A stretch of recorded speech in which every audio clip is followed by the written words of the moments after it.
The hugely industrialized SASOLBURG. Many flock here for economic opportunities, but lack of housing is a growing challenge.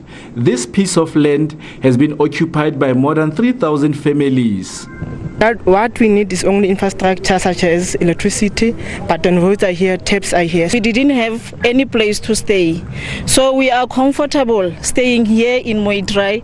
The municipality's legal bid to evict the landless families was unsuccessful.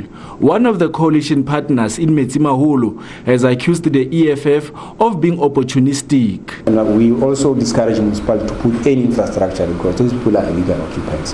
And what is more painful is that those people who are coming outside our municipalities, they have closed space for people who are residing in informal areas to go and be properly settled in that particular area. And the ANC has called on law enforcement agencies to act decisively against illegal land occupiers.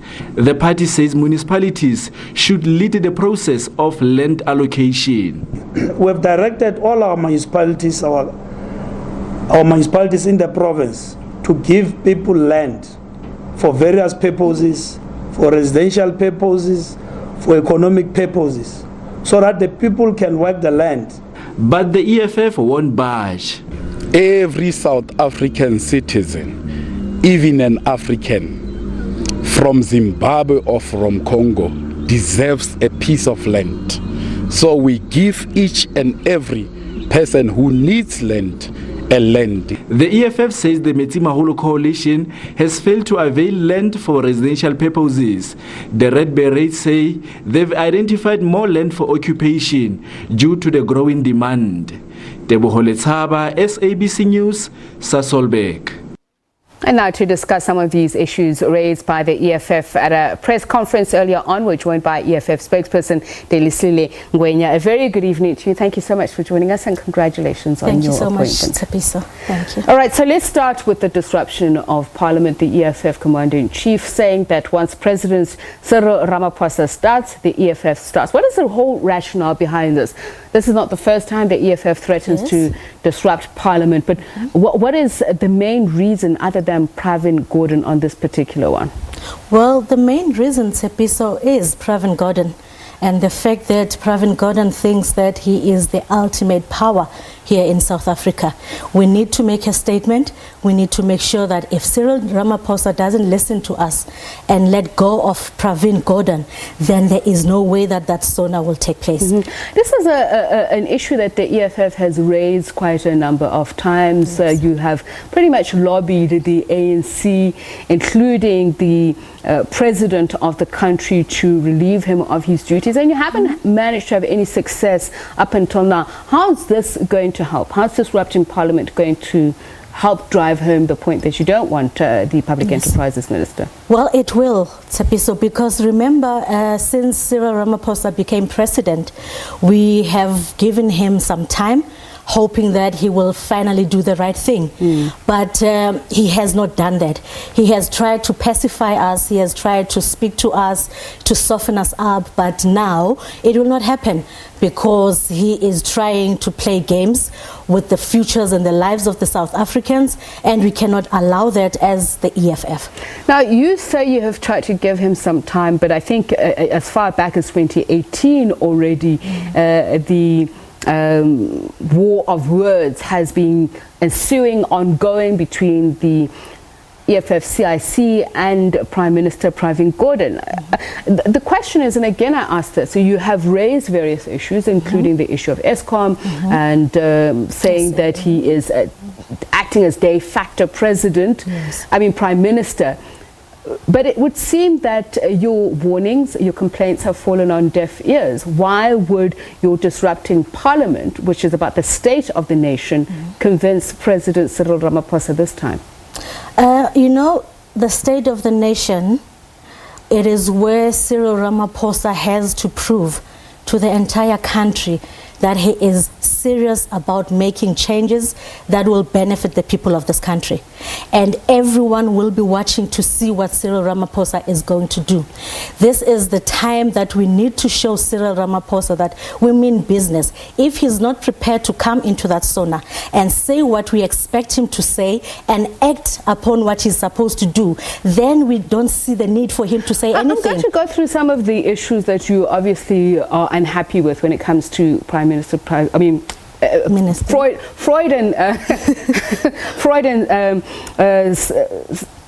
trip there. But the point is, you have said that he is responsible for shunning, closing out black executives at ESCOM, for instance. But there are other people who were influencing that decision. The acting CEO or board chair, Professor Malchapur Makgoba, is saying that they submitted 3 names. They did not choose anyone in particular, so they were involved in that. There were other people who were involved in that. A committee that sat the Trade and Industry Minister, that sat with the Agriculture Minister, the Minerals and Energy Minister. So there are quite a number of senior political leaders who were part of that decision, to our understanding. Why not lay the blame there? Because that's what Cyril Ramaphosa and his team wants people to believe. We know for a fact that nobody made that decision except Pravin Gordhan. These people are put before everyone else. They are just puppets. They are made to be seen like they're making decisions. But we know for a fact that this decision is made by Pravin. He tells them what to do. So you're calling the likes of Togo Didiza, the likes of Gwede Mantashe, Ibrahim Patel as puppets? All of them. They take instructions. This is Pravin's decision. He has instructed them to do whatever that is happening in all our SOEs. What evidence is there that exists that Pravin Gordhan yields so much power? And I'll point you to a statement that was released by the ANC veterans not so long ago, saying that you are placing a collective stance, collective leadership at the door of the Public Enterprises Minister Pravin Gordhan, when really it's the ANC as a whole that should take responsibility for these decisions. ANC, Tsepiso, has long lost the unit of being an organization on its own. They have people like Pravin Gordhan who controls them, who tells them what to do. If you don't listen to them, you are axed. How does he wield all of this power? I think the CIC was saying, you journalists don't ask the right question, you're not demanding the right answers. I'm asking them now, where's that evidence that he will, and based on what? How is he able to remote control the president of the country? How is he able to remote control powerful leaders within the NEC? There is a deployment committee as well within the ANC. You know, it's funny when you say that you are accused of not asking the right questions. And here you are claiming you're asking the right questions, but you're not asking the right questions when to Pravin Gordhan directly. And I think that the questions... we have requested, I personally have on many occasions requested an interview, and I've still not been granted that. So should he be before us, I would ask those questions. But now you are the one talking to us. So take us through that. What power does he have that he wills, that he's able to remote control a country through its president, through its senior political leaders? Pravin Gordhan is a political mafia. Behind the scenes, Pravin Gordhan is not just a political minister or an executive member of the ANC government. He has ways of making sure that things are done according to his way. He has ways of pulling the strings that are sometimes even illegal, of things that he does. And unfortunately, the people who should be standing up to him, they fear him, and they know that there is nothing that they can do to him. But I feel that Pravin Gordhan must be put on that seat by people like you, journalists, and ask him those right questions. So another issue that you obviously are unhappy with, and the allegations that you've laid against Pravin Gordhan was that of the SARS rogue unit and how he used it to politically manipulate.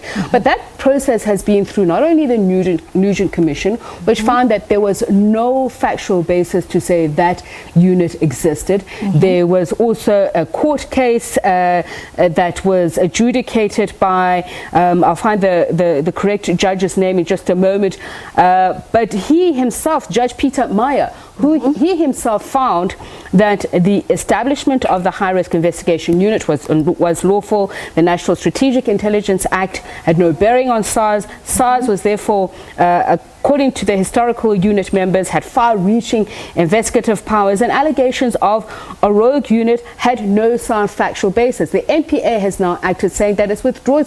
So what I'm saying is that it seems that even the legal instruments are there. Should you be dissatisfied with the political decisions that fail to see through, as you say, the political mafia that you accuse Pravin Gordhan of, why are you not enjoying any joy in that? Because you firmly believe as the EFF that he was behind that, and he used and abused powers of SARS there. Yes. You know what I think now is that with the NDPP, right, why withdraw the case? Why don't you let it go on? And why they say there's no reasonable ground for prosecution? No, they have started, the trial has started. Why withdraw in the middle of the process? Let it go on so that the public and the people of South Africa are able to make their own decisions based on having to see the whole trial going through and make their own decisions. Why do you decide just to withdraw the case in the middle of the case? They say there's no reasonable ground for prosecution based on the evidence that has been placed before them in terms of the police docket. They don't believe that there's a strong enough case. And some, according to legal interpretation, may argue that you can still go back and make a case. But at this point, the NPA feels that there is no strong case to make. No, we will definitely review the resolutions. We will definitely review what the decisions of the court. So let's go back to the State of the Nation address. We've seen some violent scenes play themselves out within that parliamentary precinct as a result of disruptions. Are you ready for that? And is that what you're pushing for? We're not pushing for violence, but we want to be heard. And unfortunately, the ANC government, that is the only language they understand.